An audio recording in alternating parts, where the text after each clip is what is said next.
specific. That's okay, Sharon, thank you. Working specifically in the areas of community-based empowerment, using participatory methods, also in the field of gender-based violence, and does work in those areas at the intersection of maternal and child health. He has training from Oxford, Cambridge, the London School of Hygiene and Tropical Medicine, and is now at the University College of London, and has degrees in mathematics and computer science, computer speech tech and internet technology, medical statistics, and global health and development. It's just a pleasure to have you here, Lou. What a wonderful collaborator, and I'm really excited to hear about your work. All right. So, all right. Okay, so can people online hear me? Yes. Yes. Okay, brilliant. Okay, yeah. So as Catherine said, so I'm so Henry Wellcome, postdoctoral fellow at UCL. I'm at the Institute for Global Health. I'm going to talk about a whole bunch of different studies that we've done in Mumbai, India, on community-based action, and particularly community action to address gender-based violence. I should say up front that, even though I'm standing here and presenting the talk, of course, the work involves many, many different people and a big team of people, and particularly I should acknowledge David Osprey, Nareen Darawala, Sukanya Bharadkar, and all the team members at Singapore Organization who have contributed to this work. So without further ado, let me start. So I think I can get it to me. So this is a drawing made by one of the participants in our research. Let's call it Divya. So we asked her to draw some of her life circumstances, and Divya, she lives in an informal settlement in Mumbai. She lives together with her husband. So she's sort of drawn herself and husband and their little building that they live in. And so they live in a small informal settlement community in Mumbai. And what's happened is that at the time we were speaking to her, there was a 16-year-old girl who lived next door, who had been married off to a much older man. And unfortunately, she experienced intimate partner violence, and within a year, it beaten her so badly that she died. The parents of the husband's family tried to cover it up. So when they reported death to the hospital, they reported it as a case of tuberculosis rather than a case of TB. But Divya kind of knew that this wasn't the right time to get the situation. So Divya went to the police because there were videos on WhatsApp that have been circulating of the husband being abusive towards the girl. But the police didn't believe her, and the police had already been bribed by the perpetrator's family. She tried to approach various NGOs, but they didn't want to get involved either. So in the end, she actually collected a whole group of women and sort of marched to the perpetrator's house to try to confront them. At that point, the perpetrator's family had already sort of threatened the victim's family with retaliation. It had escalated so much, so the victim's family didn't want to go any further and they had to pull back. So even though they didn't manage to achieve a just outcome in this setting, Divya's experience had really led her to understand how much action is needed to tackle gender-based violence in this setting. And so these days, she works as a volunteer. Let me take this, minimize it as well. So these days, she works as a volunteer for a SNEA organization and works to support women across the different communities that she works in to handle gender-based violence. So I'm interested in not only like what drives someone like Divya to help somebody she's unrelated to, who is a neighbor in her family, and for whose case she doesn't really get much support from the community, but she sort of persisted through all of these different institutional barriers in taking action. And also like what role community action really should play in our prevention efforts. And so I've done like a bunch of different studies on this. We know from lots of different cluster randomized controlled trial that overall community-based violence prevention does work. So there have been a whole number of different trials that show impact on preventing physical or sexual intimate partner violence. But the impacts do vary a lot depending on exactly what kind of outcome you look at and exactly what context you look at. And particularly, a lot of the trials that show impacts on preventing physical or sexual violence have predominantly taken place in Sub-Saharan Africa. And there's much less evidence of impact in the South Asian setting. So there are a lot of questions about what kind of context, what kind of mechanisms, what kind of intervention processes are involved in determining outcomes of these types of interventions. So we did a systematic review of community-based interventions promoting public health in general, which really shows how community action is central to community-based interventions and how there's this kind of reciprocal cycle in almost all the theories of change of these different community interventions, from community action to community capacity and then back to action through health outcomes. And so I find it a bit surprising that we still know relatively little about community action, particularly in the case of gender-based violence. And so some of the questions I will try to talk about that we have researched in these studies is questions like what forms of action do people actually take in response to gender-based violence? How do people choose to act to address gender-based violence? How do we best promote action? And also ethical and normative questions maybe to reflect on, which is, are all forms of community action equally acceptable? This is not just about this very niche topic of community mobilization, but in general, violence prevention interventions, even in places like in Georgia, Atlanta, try to promote some kind of community action, for example, in bystander intervention campaigns. So the context that I work in is informal settlements in India, generally characterized by poverty, overcrowding, patriarchal gender norms as well, in which domestic violence is justified or seen as being justified as punishment for violating gender norms. And in this context, there's an NGO program to prevent GBV run by an organization called SNEA NGO. It's a very large program, so it's one of the biggest programs on violence prevention in India. So they run community mobilization covering 72,000 households and provide counseling services for 4,000 survivors per year. There's also an ongoing cluster randomized trial in parts of informal settlement in Mumbai that sort of links to the work I've done, but I'm not going to talk too much about it because we're still analyzing and writing up the results of that work. So the data that I'm going to draw on is a range of different data. So there are household surveys with married women. There's data from the NGO services monitoring system. We also did a very in-depth qualitative grounded theory study involving focus group discussions, interviews, and observation in the field. And also we conducted field experiments. So I thought, rather than go through the methods every single time we discuss results, I'll just present you this is the data that we have here. And if you want to ask more questions about methods and the data that we collected, there's plenty of time for that afterwards.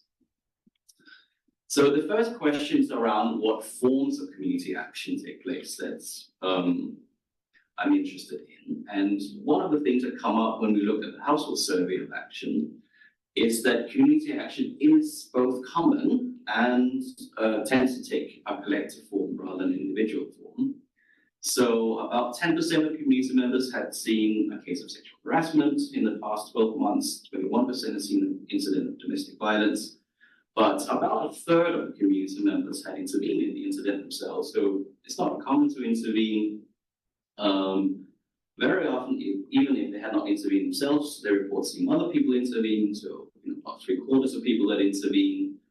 And particularly rare was people intervening on their own. So only 4 to 6% of people intervening on their own. And it was more common for no one to intervene than for a solo person to go and intervene. And so we try to understand why it is so common to have collective action in this setting. So one of the things that we did was this factorial survey where we presented respondents with a small vignette, and then we randomly varied the components of the vignette. So the vignette that we read out to respondents was a vignette about a woman called Divya who lives with husband Raja, who experiences domestic violence. And then one day Divya wants her neighbors to go and talk to Raja to try to do something about it. And so we have this X that goes to talk to Raja and try to resolve the disagreements. And we randomly vary X to be either male or female, and 1 person, 3 person, or 10 people. And so when we did this, we saw that presenting scenarios in which the intervener is one person was generally seen as less effective in deterring Raja from hitting Divya again than presenting 3 or 10 people. But we didn't see, interesting enough, a difference in gender. So we didn't seem to think that a man was a better person to speak to the family than a woman in this case. So clearly people think that, the determining factor here is more about how many people are involved in intervening than the gender of the person. So that's one finding. The other thing is that when we're looking at the types of responses to violence, quite varied, but mainly informal. So there's a whole bunch of different responses. So talking to the victim, directly engaging the perpetrator, physically intervening, trying to reconcile with people involved. Quite a few people would involve NGOs or the police, although people saw more sort of other bystanders doing that than maybe the respondents themselves. From the qualitative findings that we have about the different types of action that people take, we also see that action doesn't always lead to positive results. So it does, in many cases, people report positive results. People report they intervene and it helps sort of calm down the problem, help prevent further violence, but they also reported instances in which that didn't happen. So it could happen that this kind of informal action where you try to talk down the violence and try to calm down the couple sort of reduces the heat at the moment, but then prolongs the sort of extent to which people experience this setting. It's not always like that. So, for example, we had a community member who said shortly after marriage, the husband would hit his wife a lot. In the end, she registered a complaint with the police. The police arrested him, beat him up, and reasoned with him, and he's much improved now. So there's a sort of slight comedy to the way in which they're phrasing it. But when you think about it, you can sort of question whether or not the husband really is less likely to be violent after his wife got him to be beaten up by the police. And then there are instances of what you might call vigilante violence, where this is from some of the volunteers that actually work with their organization, talking about how there's a guy who was sexually harassing women in the community. She was so frustrated and no one was doing anything about it that she just went herself. She slapped him, got people to hit him, and got family members to hit him. So, so I think that's important to note as well. What we also found in the qualitative research was how the different types of action that people took reflected the local beliefs and values that people had. So whether or not people took remedial action, institutional action, or radical action, that depended on the kinds of philosophies that people had about how to resolve intimate partner violence. So remedial action typically had to do with trying to restore personal relationships back to harmony. Institutional actions were a lot about having respect for authority, understanding, how to use paperwork and legal action evidence. And radical action often was taken by people who had beliefs that perpetrators only respond to punishment, or that the whole system was rigged anyway, so there was no point in going through institutions. So a summary so far when we're looking at the forms of community action people take is community action to GBV is both common, tends to be collective, it meaningfully reflects local beliefs and values, and we should be aware it doesn't always lead to positive results. So then I'll talk about a set of studies that we did on drivers of community action. And I'm just going to check time. Okay, that's fine. So this is a study we have in BOJ Global Health, where we mapped out all of the different enablers and barriers to community action in our setting. And in the interest of time, I'm not going to go through all of it, but I really encourage you to look up the paper. And we've written paragraphs on each of these different enablers and barriers. But basically what comes out of trying to map out all of the different enablers and barriers is that there isn't really one particular driver that's a key focus, but the drivers exist at multiple social and ecological levels, both at the level of the wider society, at the level of the immediate social networks, and at the level of interpersonal variables, both cognitive and affective variables. And that we could sort of group the different drivers into broad thematic areas. So we have a thematic area around women becoming informed leaders in the community, people who are intervening feeling protected against risk of backlash when they're intervening, people feeling they have collective power with other people in the community, and people feeling that intervening in instances of violence is a legitimate thing to do. I will highlight two different drivers that came up in our predominantly qualitative findings, but also some of the quantitative findings that I think are quite salient for interventions. So the first is we have a paper on a review on gender differences, and we find that women in our context are much more active than men in supporting survivors. So when you're looking at trained volunteers, the number of referrals we get in the monitoring system from female volunteers, the rate of referrals is much higher among female volunteers compared to male volunteers, and among female group members, the rate of referral is also higher than among male group members. And male group members, people who sort of attend community meetings or on group meetings held by the organization in the community, basically never refer survivors to our center. And so we try to explore why we get these differences in activity levels.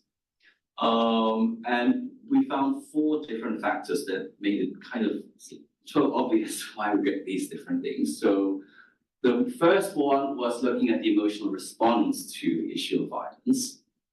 So the male respondents tend to have much more neutral and much more detached response to the issue of violence than the female respondents. So when you ask male respondents about it, it's usually phrased in terms of like, this is our citizenship obligation, we should be responsible for the community. It's like, okay, there are these potholes and nobody was doing anything. Somebody should do something about the issue. So it wasn't like, it didn't feel very personal in some sense, the way they phrased it. Whereas the women really, they had these very strong testimonies when you talk about violence, like those filled with filth, they will keep bringing forth filth, and even if they're beaten to death, their loss of humanity, these like very emotive kind of statements that came out in connection with the topic.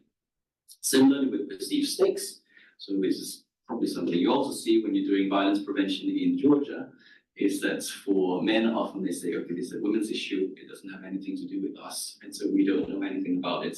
Whereas for women, they saw it as part of a wider pattern of oppression. And so even if they were not experiencing intimate partner violence, this was part of the kind of female solidarity that was needed. And that brings us to the third point, which is about sense of empowerment, that women who did engage in this process of supporting survivors of violence and engaging with SNEA organization in general, reported feeling more confident, feeling more empowered, and reported seeing family members making remarks that they'd be more confident and empowered. Whereas for men, it was almost the opposite. It's a little bit embarrassing because there was sort of social norms and taboos around men interacting with women. And so particularly, in India, there's a term Geramila, which means a woman who's not kin to you. And so interacting with a non-kin woman, the men they could be accused of having an affair or doing something improper in that sense. And then finally, in terms of perceived NGO support, so what we found surprising was that some of the men that otherwise supported the NGO and were part of the program, still after spending many years with the program, sort of saw it as primarily a women's program, and that there wasn't sort of as much benefit for men as there were in women. And when they would say, okay, it's literally like on the side of your doorstep, for women and children, it doesn't say men explicitly. So that means, men are left out. Whereas for women, they saw it as, this is obviously something that benefits them. So that explains some of these kind of gender differences that we saw in activity levels.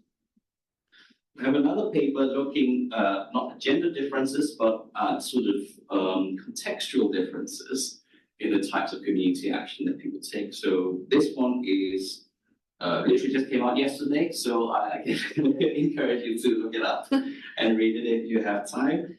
I presented earlier on these different kinds of action that people took. So remedial action focused a lot on reconciling couples, institutional actions go to social services, the police, radical actions being violence of perpetrators or engaging in violent mass protests. And so what we noticed in the qualitative data was that different neighborhoods had different kinds of action that were the predominant kind of action that people took. So it wasn't that everybody did everything everywhere, but it was sort of clustered what kinds of action was the prevailing community action that we saw.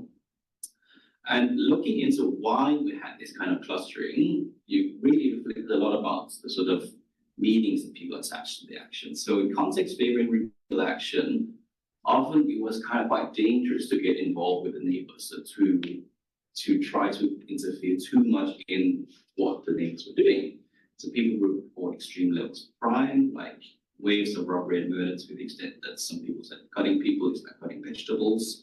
So really serious, or there would be like a mafia-like group, so ruling with threats and extortion. And also people didn't feel confident that they had their neighbors back. So there was a lack of cooperation, even celebration of festivals, which usually is quite low-hanging fruit for social cohesion. And there was a general fear of gossip and distrust of neighbors.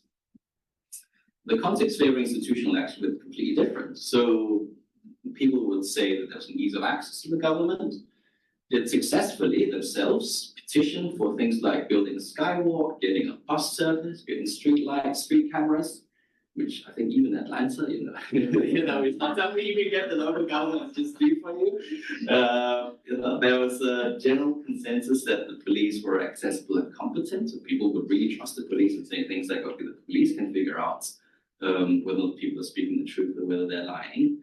And there was a high degree of social cohesion, the general absence of this kind of extreme crime that we saw. Radical action was kind of in the middle in some sense, because there wasn't sort of the level of extreme crime where people were afraid of interfering with other people, but there was a sense that everybody was for sale. So there were some quite graphic examples. There was a teenage girl who was burned and killed and raped by the faith leader.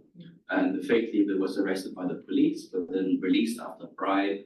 There was a survivor approaching Snare in jail because she thought that her advisor was being bribed by her husband into giving the wrong advice. And there were sort of female gangs that took payment in exchange for dealing with domestic violence cases. So sort of money kind of came into everything. And so in this context, we had people who became community leaders when they started taking community action to address violence against women for free without taking money, because these were sort of the sort of pure sort of community leaders. And also there was this strong social bonds, strong history of protests. And so putting all of this together, we came up with this conceptual framework of looking at two different sort of variables, state capacity and social capital. And generally, where social capital, which is about connectivity, bond, social cohesion, was low, we found remedial action.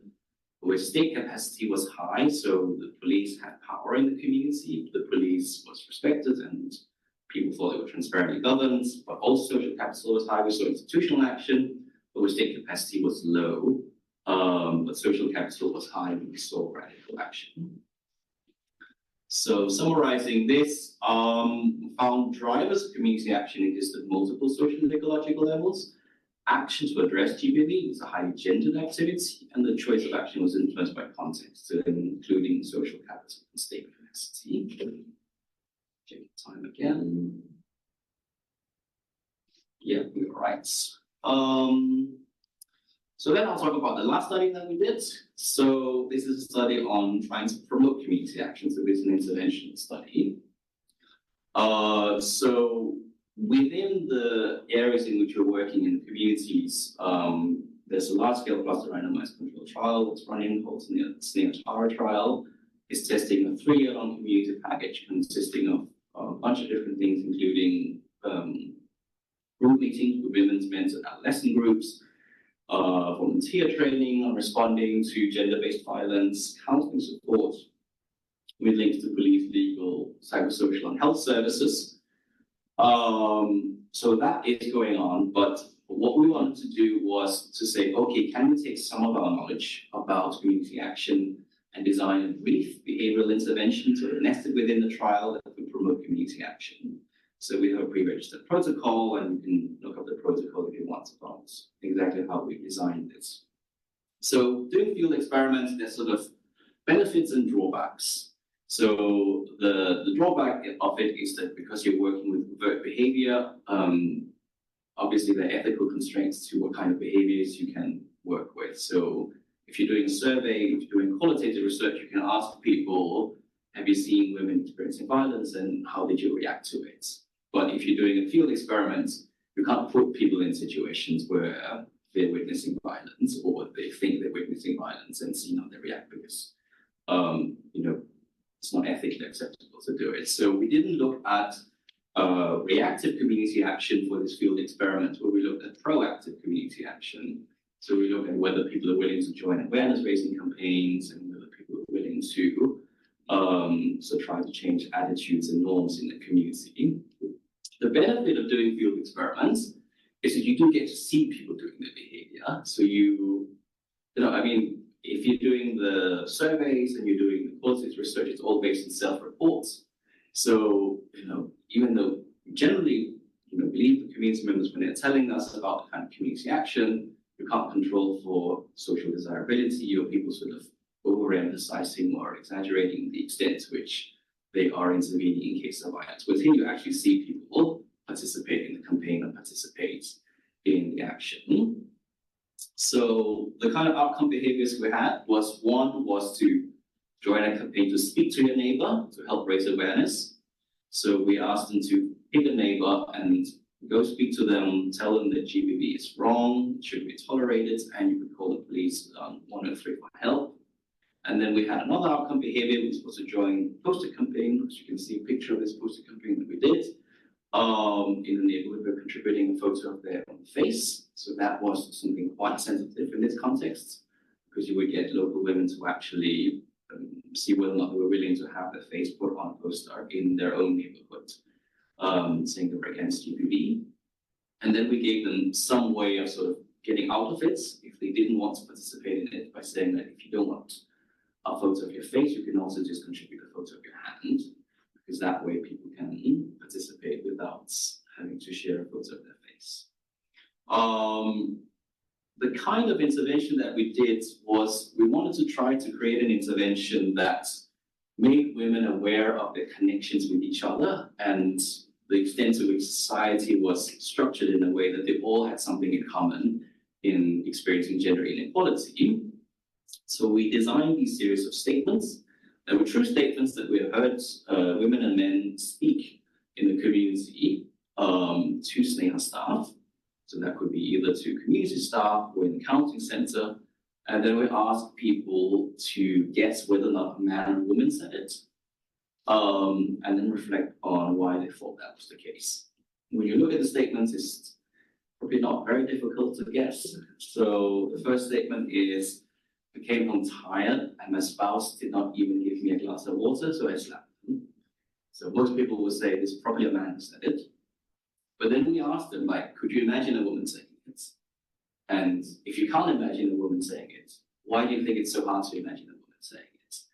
And so leading them through that process, get them to reflect on the ubiquity of gender inequality and how gender inequality is the thing that's really linked to domestic violence rather than sort of individual people's personal problems, so the drunk husband or the jealous husband, but it's really the structure of society rather than just individual people's problems.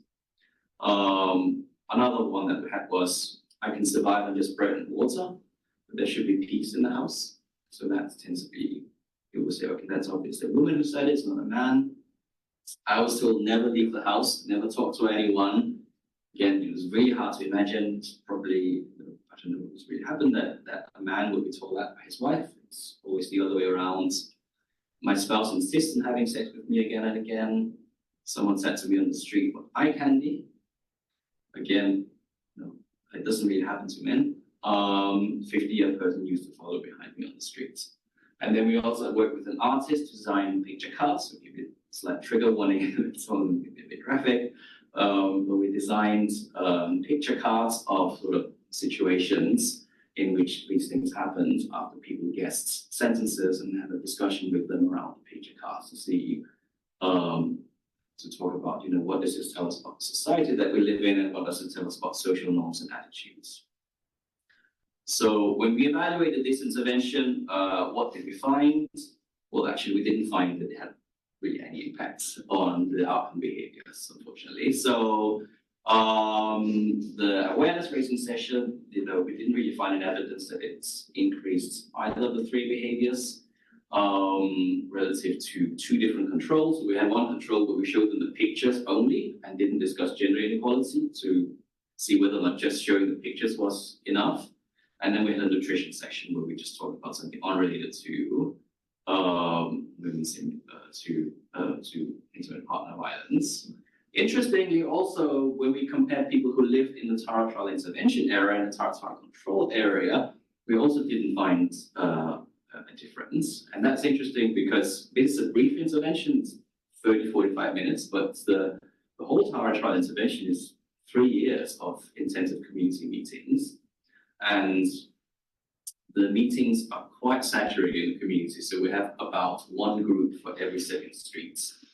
And they're meeting bi-monthly. So you would really imagine that there would be something happening in the community, but we didn't find it when we were looking at this. But what we did find was that being a part of Sneha's group and being volunteers really, determine the amount of community action. So if you volunteer, you're much more likely to be willing to contribute a face photo than if you are just an ordinary group member or community member. And if you're a group member, you're much more likely to be willing to speak to your neighbors or contribute a photo of your hand. So what did we learn from this? Well, we learned that in this context, short discussion sections are insufficient to trigger community action. Repeated meetings may encourage those targeted to act, although of course there's selection bias when it's not randomized.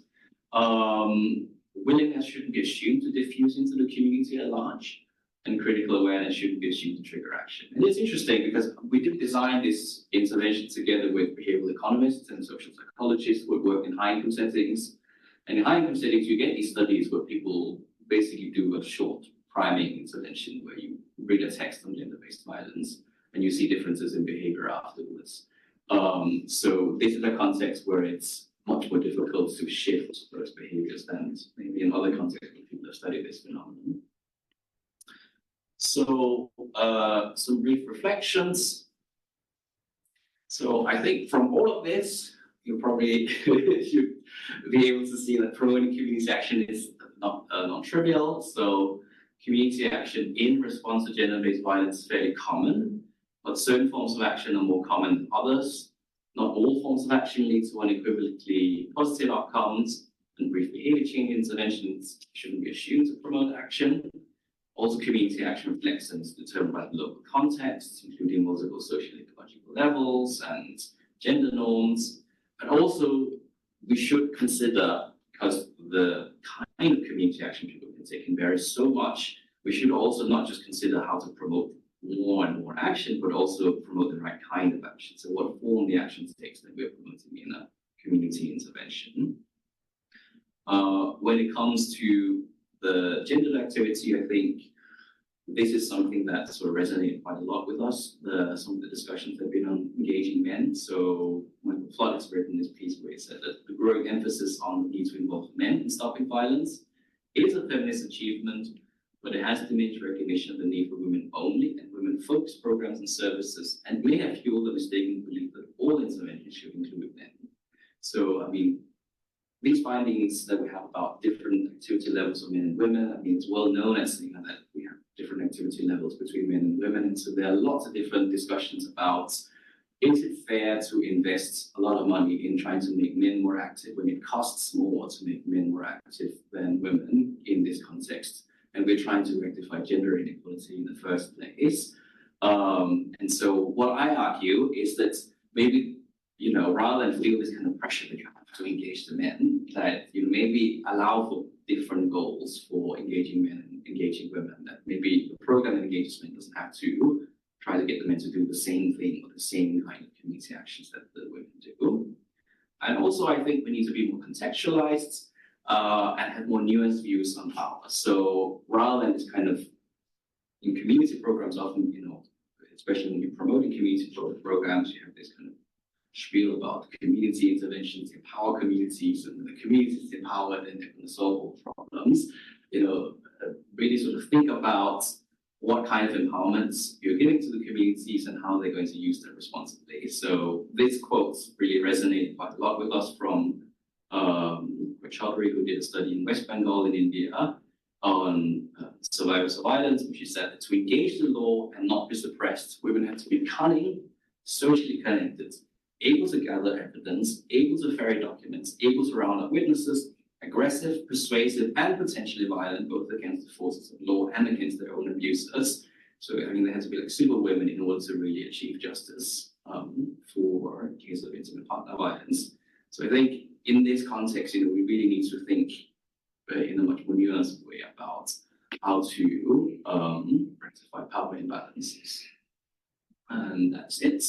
So thanks so much for listening, and thanks so much to all the people who contributed to this work, including Sneha, and especially research assistant Sukanya, who's done so much work in the fields for this work, and David and Irene, and then some of the advisors I had, Ben and Nicola, and then all of the different women who contributed to this research. That's it.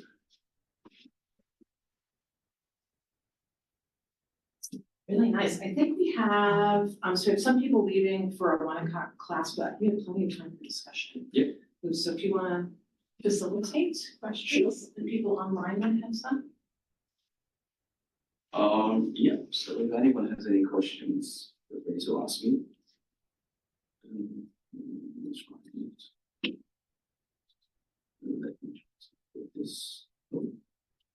I'll start with a question, and I don't know what to ask. Thanks for a really good presentation addressing using various levels of data, but also what are we trying to shift.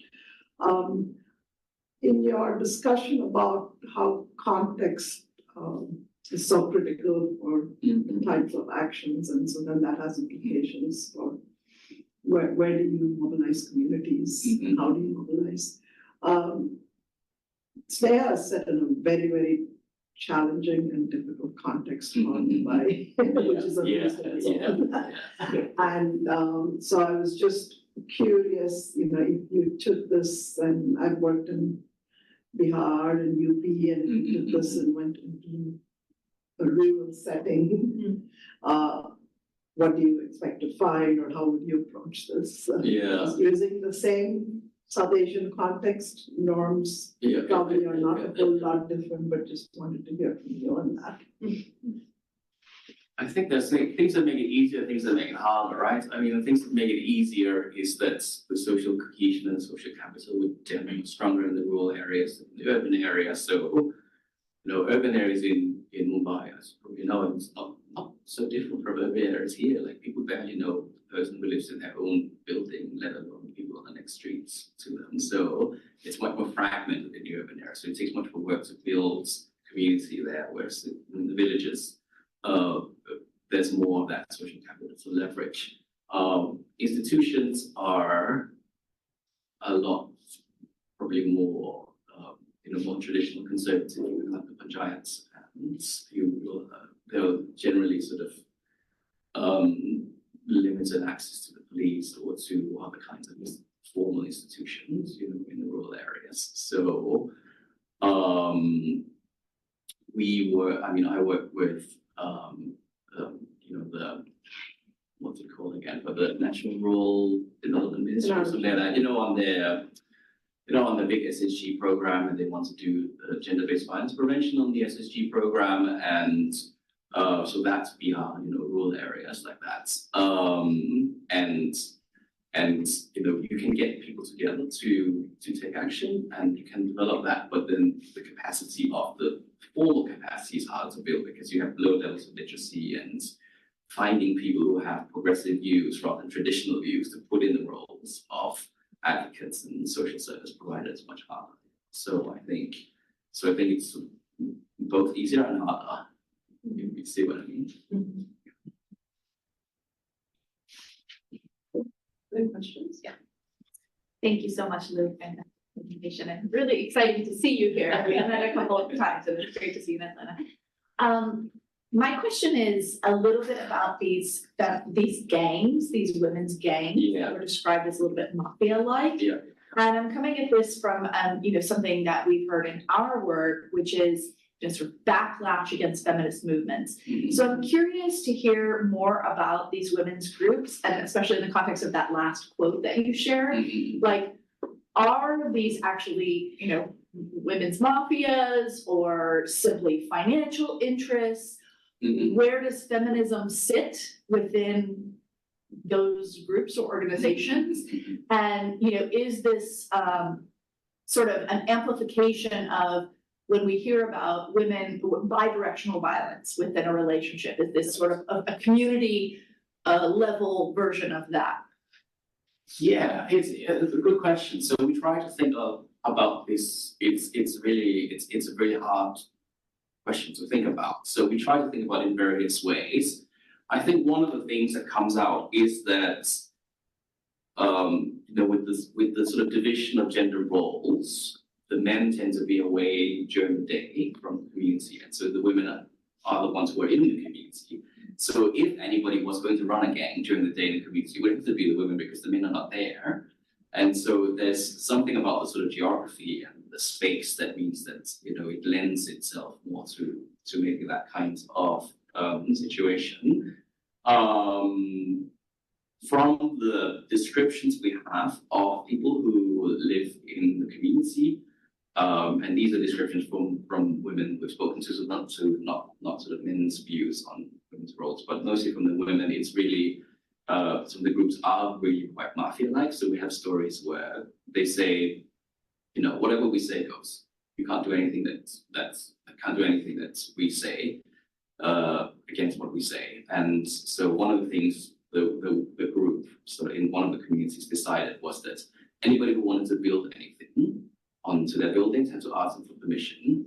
And if they didn't like it, they couldn't do it. And so somebody decided to build a staircase, and then they didn't want it, so they went and trashed the whole staircase, basically, and said that you have to ask us.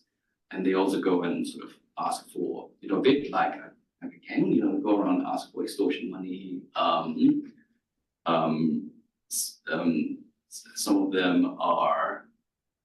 Some of them, in some areas, they're quite powerful, so even the police, are kind of afraid of them and doesn't want to get into clashes with them. So in some areas, they can be quite organized and quite powerful, and it's tricky for somebody like Sneha to work in that area because they're so powerful that you don't want to aggravate the situation by setting up conflicts with them. But on the other hand, if you let them make all the decisions, that perpetuates the oppression in the situation.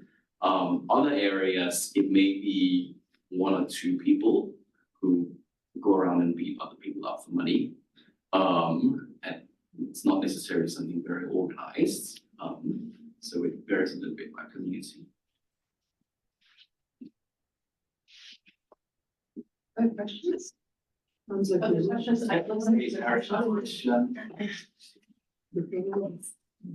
Hi, Lou. I hope it's my turn to ask, and sorry if I stepped on anyone's toes. Well, I loved your whole presentation, and of course it's gorgeous. I was just thinking, how do I steal that background?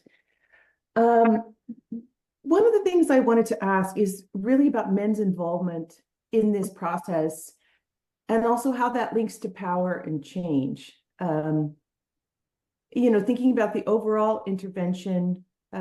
This group has been, writing about collective action and its impact. And it's one of the few, as you mentioned, particularly in South Asia.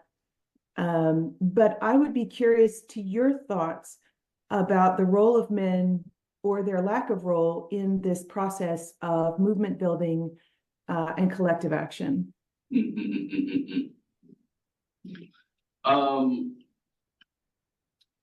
I think, yeah, so Michael Flood talks a bit about this as well, how, it's really tricky, like you have to steer a balance between being overly sanguine about sort of like, okay, just have a few awareness raising sessions with the men and then they'll transform themselves, and being overly pessimistic and saying like, okay, the men will always be perpetrators and the villains and there's no point in working with them. So you have to steer a balance between the two. And so I think the point I reached is the one I did talk about that, because we also have these discussions here around, should you try to get men very strongly involved, and should you have male community leaders when women generally have few leadership opportunities in this context and men have lots of leadership opportunities already. So should you necessarily do all of that? So I kind of do feel that kind of model where you maybe have sort of, lower, just be straight, say maybe like lower goals for men's involvement and for women's involvement. Maybe it's, they don't have to be the ones who are leading, identifying survivors of violence and referring them and all of that. They can participate in the awareness raising and norms change campaigns. They can participate in the group meetings and maybe change their own thought processes and the way they behave themselves with their peers, but they maybe not be the ones who are leading in intervening in specific cases of violence, because that's where it gets quite tricky, and where the norms are quite difficult. I mean, we even had a case of even staff, so we even had a case of a program coordinator who was hired early on, who had worked other programs and wasn't quite used to this context, and so he just went, because community officer, so he just went and started talking to the women in the community and saying that we're doing work with gender-based violence and we should try to change gender norms, and then the whole community was like, oh my god, there's a man going around and talking to all of the women, we have to stop this from happening. And so I think trying to navigate that, but I think you can't cloister the men too much away, because then also you don't generate any impact. So if you just have closed groups with men sitting and talking to each other in a group where in a room that's shut with no connection to anybody else, then also that doesn't generate any impact on the community. So I think you need to strike that balance between openness and not being overly ambitious. Thank you, Lou. And I'm so glad you're here for 2 more weeks or something. Yeah. Brilliant. Yeah. That's a good question, unless others have questions. Beautiful presentation. I love the way that you so artfully integrate a wide range of methodologies for grounded theory, and how grounded theory informs thinking about interventions. It's just artfully interwoven, and really appreciate that. I noticed in your conceptual framework, and I was really pleased to see that, and then I saw it in some of the quotes, this emphasis on empathy as a distinct construct. Right. That might be correlated with adherence to norms or rape myths or other sort of social scripts about how people should behave. And I think that we actually found in our intervention that successfully increasing empathy towards the victims of violence can be a significant pathway effect.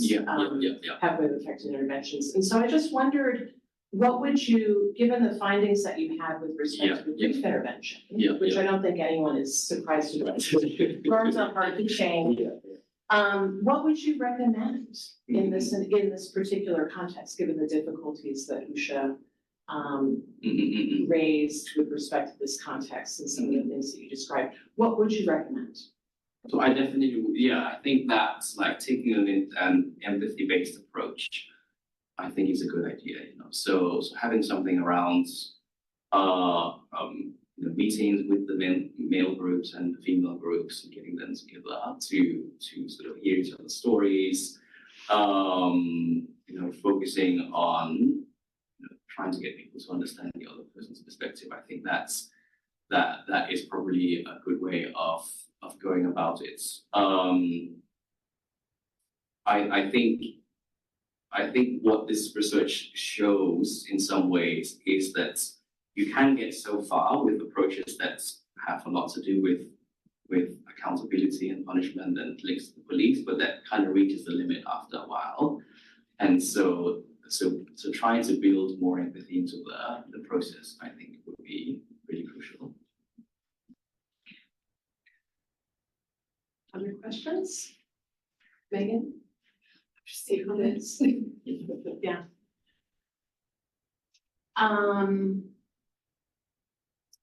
Other questions, Abby, online? I have others, but I don't want to. What's next? Yeah. Writing in all of them. Like they did a good job. It's been written out, so it's been written out. Yeah. So, yeah.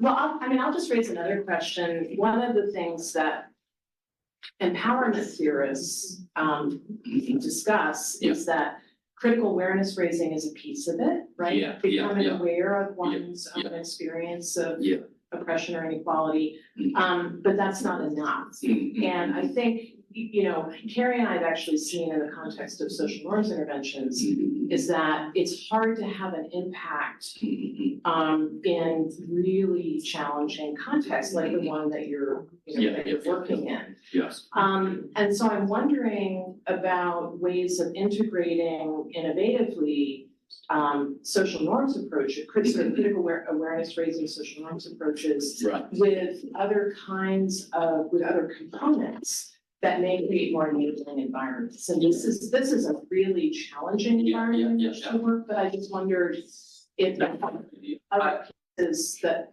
other elements of community change that would be critical for sustainable change. So that's a good idea. I mean, we have some of the quantitative analysis I've done, because it was interesting. I mean, I haven't presented all the millions of analysis, but some of the analysis we've done, the attitudes to violence in itself across different populations, whether you're looking at the field experiment, whether you're looking at group members, whether you're looking at community members, doesn't really predict action, whether or not they've taken action to support somebody or not. The thing that really predicts across all of these different data sets is efficacy beliefs. So whether or not people feel confident that they're able to do the action well, and whether people will listen to them if they try to intervene or try to participate in awareness raising campaigns. And we have one survey with group members where we found that the attitudes to violence itself didn't predict whether or not they had taken action, but perceived social norms around the same concepts predicted whether or not they would take action. So they didn't care so much. So whether or not they themselves believed that violence was not justified and men should not hold power over women didn't predict it, but whether or not they believed that the other group members believed that predicted whether or not they were willing to take action. So I think social norms-based approaches, but also I would really like to try and an approach that's focused much more on efficacy rather than critical awareness. So a lot of the social movements, maybe not exactly the social movements theory, but a lot of the sort of public discourse around social movements is always based around awareness, grievances, people being very angry and outraged, and the anger and outrage then making people take action and coming out en masse. Whereas probably this shows that also you need, other aspects may be more salient, like whether or not people feel they can make a difference, whether or not people feel that they're able to do it well, safely, and so on. Exciting, yeah. Other questions or comments? Yeah. Well, there's one little, I don't know what is in the chat, but I see some. Is there there's some messages. Degree of preparation for people who are encouraged to spread the word. We didn't quite hear you, Karen. We didn't hear you. Sorry, I was just asking about the degree of preparation of the individuals, you know, doing the advocacy and whatnot, the degree of preparation they received to do this type of work safely. Yeah. Like how much preparation they have. Yeah, and I ask this because so much the message changes. I mean, we've seen a lot of facilitators and others who are trying to take action, and they don't quite get it themselves. They're enthusiastic, but it's not just message degradation, it's also sometimes harmful messaging or the inability to counter comments that they're receiving. Yeah. Oops, we lost her. Oh, connections. Carrie, you froze. Can you hear us? And where it's going to go and how to bring it back is not easy. Right, yeah. Yeah. We lost you for a second, but I think we got enough to. Okay, we lost you a bit, Yeah. we got enough. Yeah, no, that's true. A lot of it has to do with trust in the organization itself, and other communities, and then also some of the, you know, ethnographic observation you have with community campaigns that people have done, you know, shows that often you get volunteers, people who are trained volunteers spend a lot of time with the organization. They are the ones who are brave enough to go out and participate in the awareness raising campaign, but other people kind of stand and watch or are more hesitant to join in. Mhm. So, Yeah. yeah. Yeah, I mean, I would really concur with Carrie on preparation and the comment really links with your earlier comment about self-efficacy. So Yeah. if there's particular training around skills for bystander intervention. So in scenario A, what might be some approaches that one would take? In scenario B, what might be approaches, other approaches? So that skill building seems to me, and anticipating sort of contextual circumstances. Reactions, backlash, that sort of thing. Seems to me a really fruitful area. And ties very closely with your comment about self-efficacy and the findings that you had, I think, from a previous empowerment paper that had the privilege of reviewing. But anyway, I think those two comments are tied. Definitely. I mean, we have a lot of, let's even post some of the men who have intervened where we follow the template. So in India, there's this very famous Bill Bajao campaign with ring doorbell to stop other people, to distract people when there's a fight happening. And they said, okay, we've been told we can do this, so then we will do, you know, we'll follow this script and then we can do it. So if you spell it out, the steps, you know, that one they folks able to do. Yeah. But the women, it's the thing is like, the women have to have this very specific script of things to do, but then the women just intervened, just did things, you know, I mean, they just came up with an idea for how to intervene. They came up with ways to go to the police and social service and everything, you know, I mean, they didn't need us to give us all this, you know, but the men kind of like very specific things, you know, so, yeah. Other comments or questions? No. It's great to see people excited to have you here. We thank you so much for your time and your willingness to present your work. It's really exciting. I think there's lots of applications and other settings. So thank you very much. Yeah.